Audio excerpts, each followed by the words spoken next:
I'm an assistant professor in the linguistics department, and linguistics is, if you like, the science of language. It's the study of how language is structured in the mind. And since we can't see into the mind, or the brain, at least only in a very limited way, we have to work from what people actually say. And I like to record people speaking, and in particular I try and interview them, rather like you're interviewing me. And I ask them lots of questions about themselves, and I try to get them to relax so that they no longer think about what they're saying, and they're not worried about how they're saying it. And this particular kind of very unself-conscious speech is a great window into how their language is structured.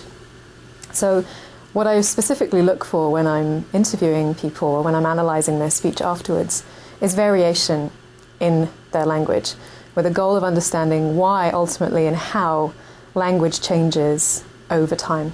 And we know that language changes. We know that French used to be Latin, for example, but we want to understand how that process happens. Sometimes you need hours and hours and hours of speech data that has taken you even more hours to collect before you can really find all the things that you're interested in. So sometimes I'm interested in a single vowel. I'm interested in a particular vowel. There are PhDs in my field who have written their dissertations on the vowel a. So if you're listening out for every instance of a in someone's speech, that takes a long time to count and analyse and measure. So I think perhaps time is one of the things I find challenging in this job. Well, you can tell I'm originally from England. I grew up in southeast England, not too far from London.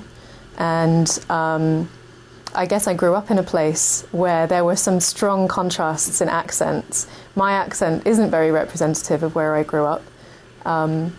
Because I grew up close to the east side of London, the East End, there are lots of people there who have an Eliza Doolittle accent, a Cockney accent. So there was a really strong contrast between the way I spoke and the way lots of my friends spoke.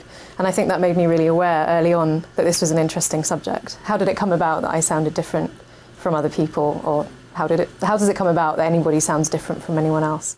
Obviously, I enjoy the theory of my job. I enjoy trying to understand the language change that I was telling you about. But I really enjoy interacting with my subjects, and I really enjoy interacting with students. That's why I'm in this game.